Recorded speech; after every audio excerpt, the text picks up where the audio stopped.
Welcome to Shootin' Straight. I'm your host, Ken Buck.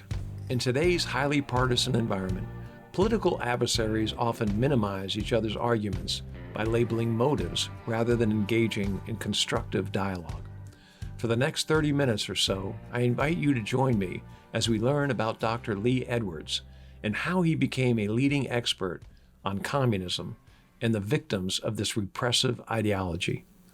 We will learn about Lee's work founding the Victims of Communism Memorial Foundation and his passion for telling the victims' stories.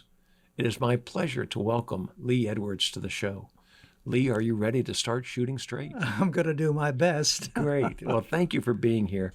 I want to start with just a sort of a general question about how you developed and why you developed your passion to expose the horrors of communism.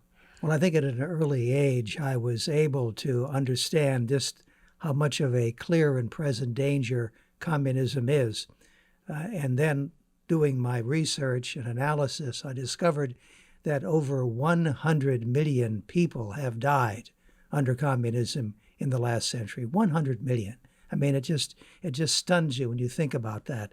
And not only that, but you then consider the fact that there are 1.5 billion people who live under communism today, and not by their choice. I'm talking about the 5 communist regimes of China, North Korea, Vietnam, Laos, and Cuba.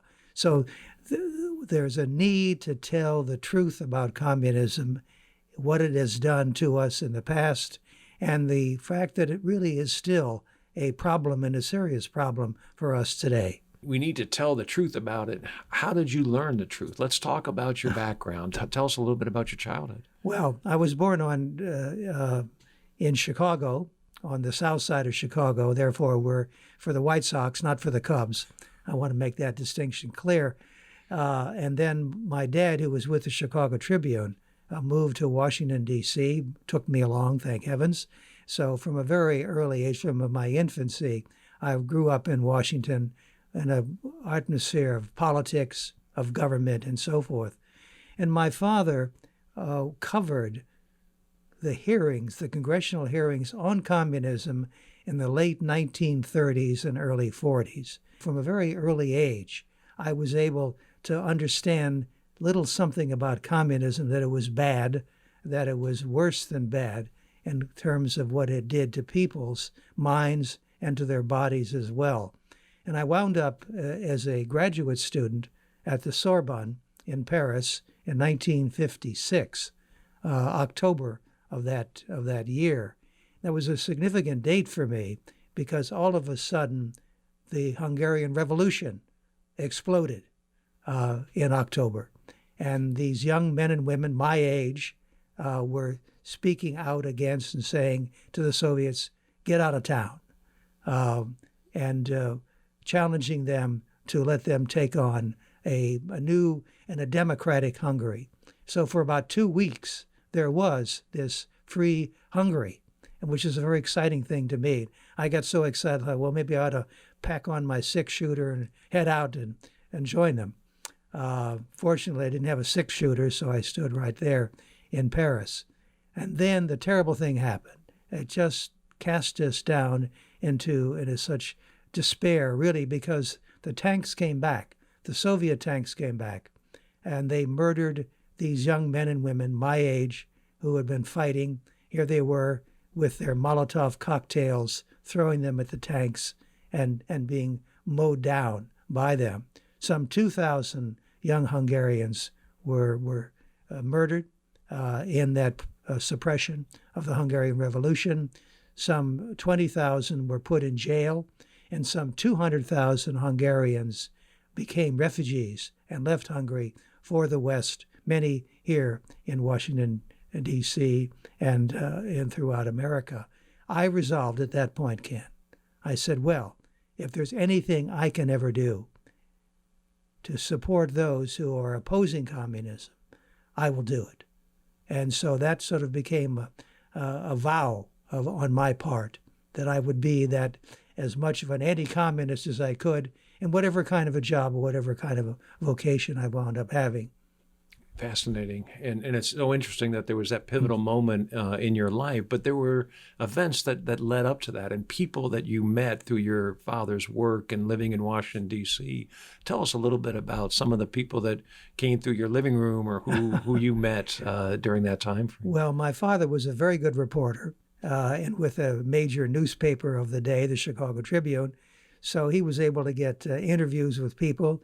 And among those whom he met early on was a young congressman from California named Richard Nixon, who was with the House Committee on American Activities.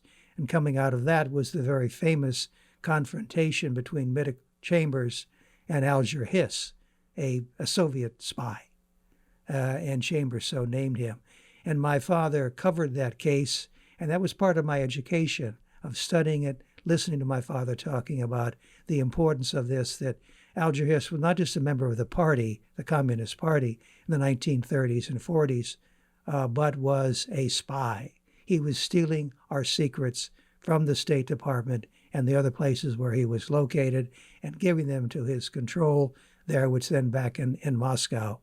Also, a little bit later, a couple of years later, along came the man who I think can rightly be called Mr. Anti-Communist, and that was Joe McCarthy, a somewhat controversial figure, but my father got to know him well, covered his 4 years, and concluded that for all of his flaws, and he had them, Joe did, and he was sometimes in our home and sometimes we were in his home on Capitol Hill, not too far from where we're seated today, that there were more actual communists than even Joe McCarthy knew about. And that has since been documented by journalists and by historians. More communists in the U.S. In the government. U.S. government, right. Studying in Paris, and this event occurs, a horrible event occurs in Hungary. You come back to the United States. You start working on various articles, and you're published in National Review and other places. And then you go to work for a campaign. Tell us about that. Well, it so happened that I was a press secretary to a United States senator named John Marshall Butler. This is in the late 50s, early 60s. And among those, and I had a chance as a press secretary, I could visit the Senate chambers. They're a little bit looser about that in those days. And I could watch the debates with Barry Goldwater, with Hubert Humphrey, with Lyndon Baines Johnson, and with this very handsome young senator from Massachusetts named John Fitzgerald Kennedy. I had the opportunity to watch them up close.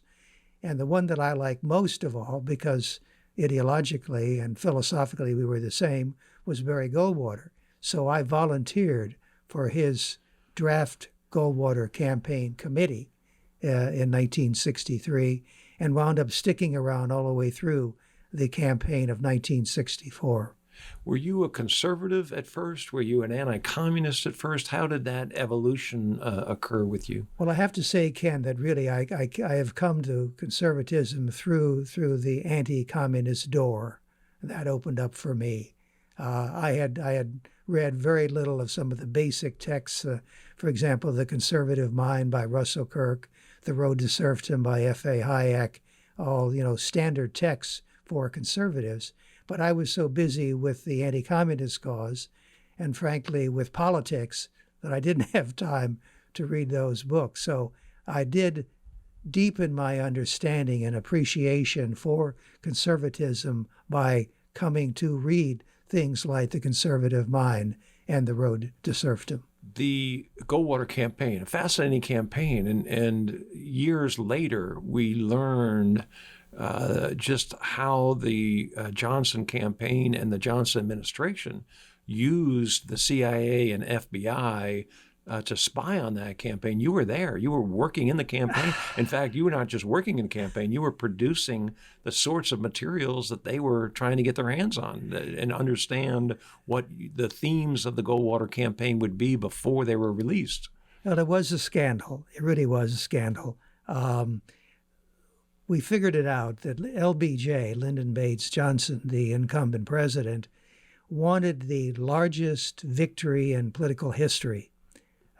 He wanted to crush us, to demolish us, to erase us.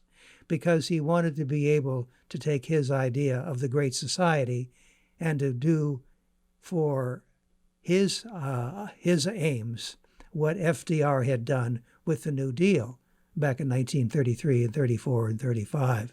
So, in effect, LBJ wanted to top FDR. And to do that, he would use whatever means that he could. And part of that was to use the CIA to plant a spy in our committee. We didn't learn this, by the way, Ken, until a decade later. And then also that the FBI was also brought into it. I learned about the FBI actually putting a bug in our campaign plane from an interview which I did in my Goldwater book, and Bob Hurley interviewed J. Edgar Hoover, who was still the director at that time in the early 70s. And they began talking about electronic surveillance. And Hoover mentioned very casually, oh, yes, we bugged his campaign plane, meaning Barry Goldwater's. And Bob said, oh, well, why? And Mr. Hoover, the director, said, you do what the president tells you to do. Johnson got his big victory, winning almost 61% of the popular vote, carrying 44 states. But he overdid it. The Great Society turned out to be a bust because it overreached, tried to do too much, tried to spend too much, tried to dictate too much, tried to put government in every aspect of our society and of our life. 4 years later, Barry Goldwater was reelected to the United States Senate, which is where he'd begun. So to me, it was very interesting. Here was Johnson was unwilling and afraid of running for reelection. And here was Barry Goldwater, who had been condemned so badly in 1964, winning reelection to the United States Senate. While you're working on the campaign, do you have any idea that this activity is going on? We did, because all of a sudden we'd be having these conferences and meetings, as you do in a campaign, talking about, well, we're going to go to this state, this will be our theme there.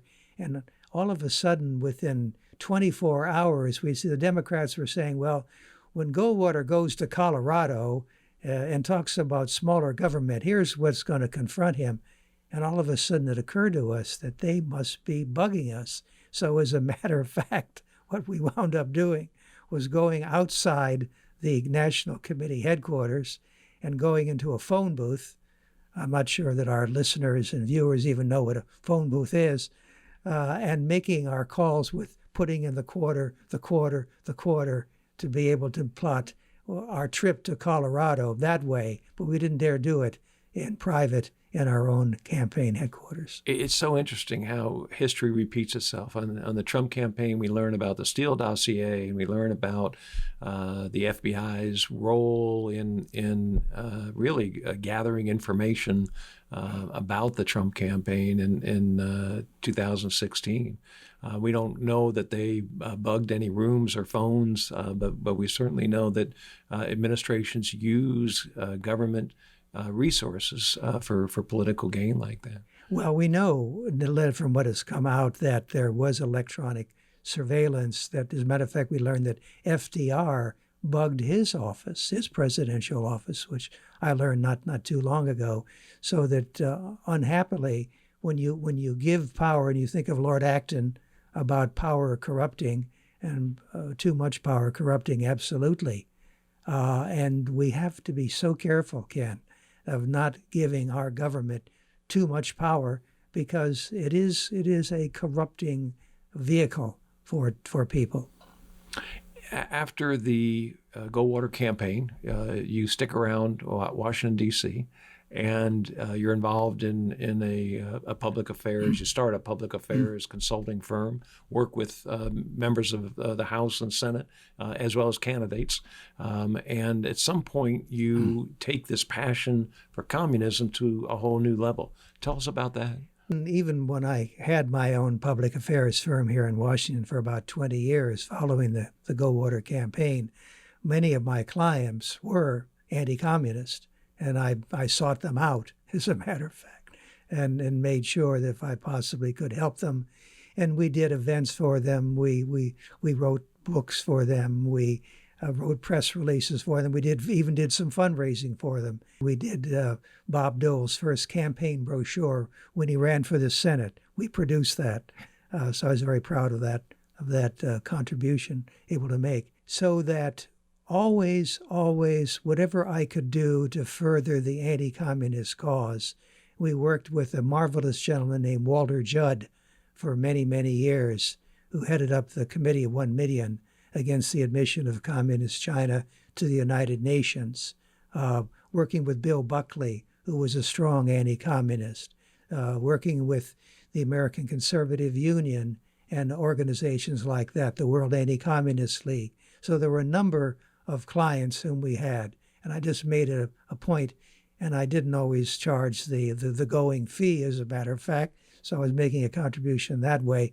because it was so important to me that we keep in mind always just how much of a clear and present danger communism was and is. What's the reaction during this time frame, the 60s, 70s, even 80s, after President Reagan's elected? What was the reaction to the efforts to really reveal the horrors of communism? Well, I have to say that it was not as easy as it was earlier in the days of the Cold War.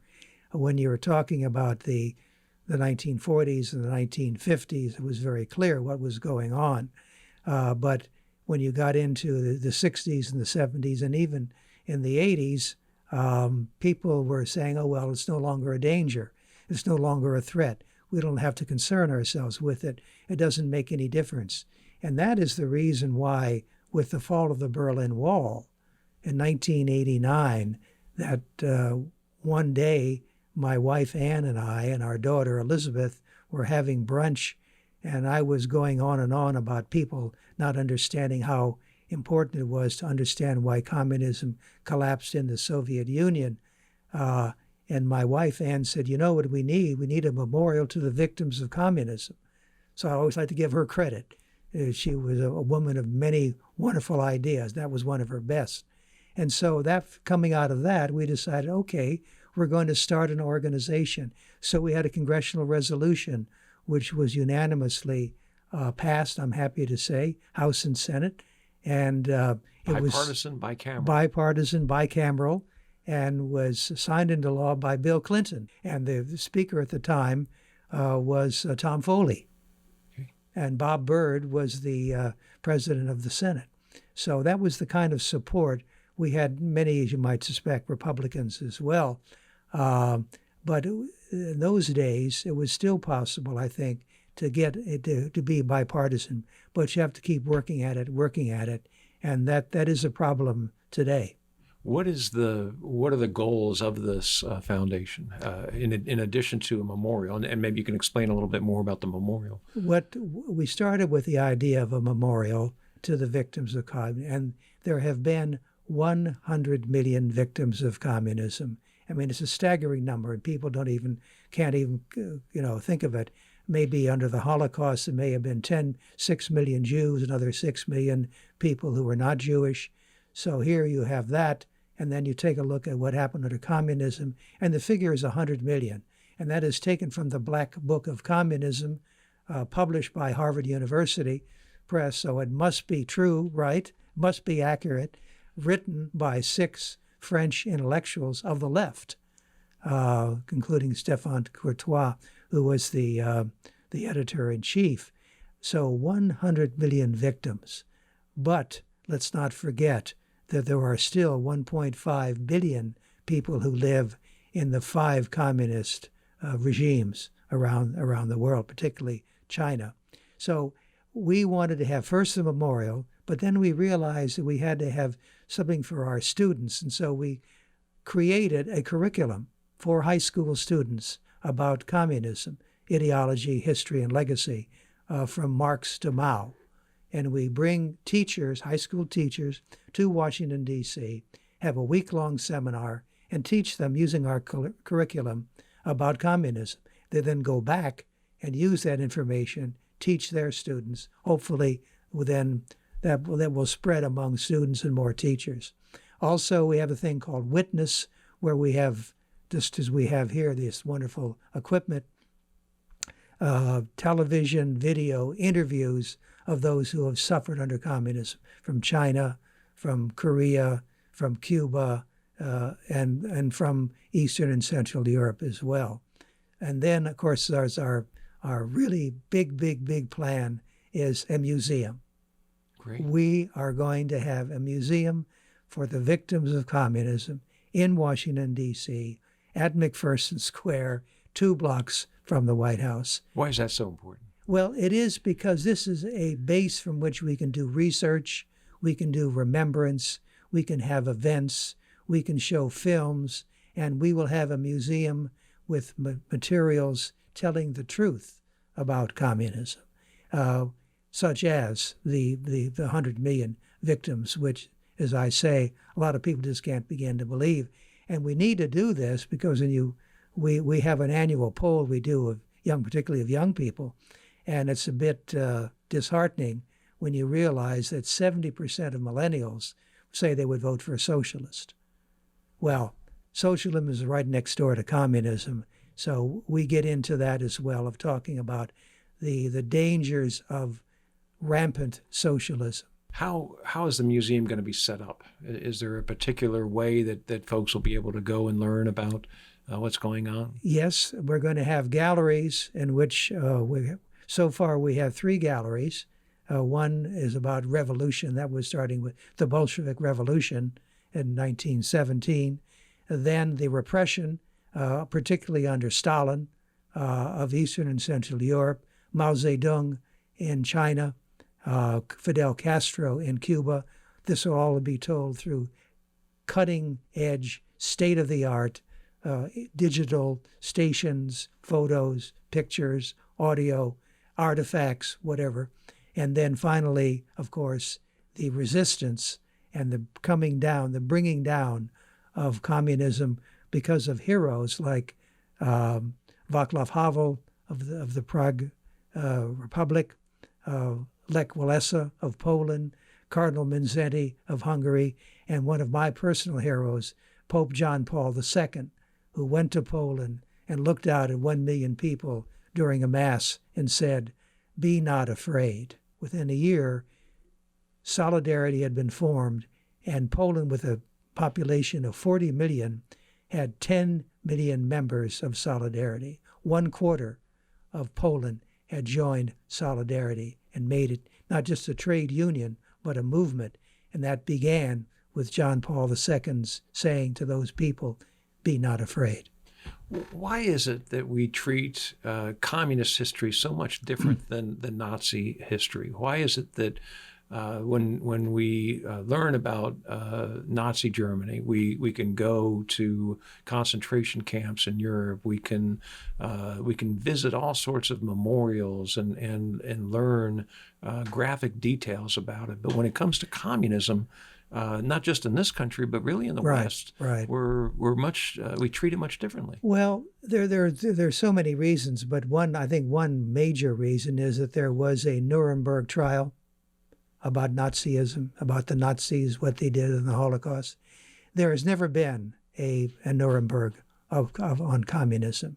And so, as a matter of fact, one of the things which we're hoping to do, not right away, because it's going to take a little time to put together, but to put communism on trial, to have, if you will, a Nuremberg-style examination and exploration of what communism was all about.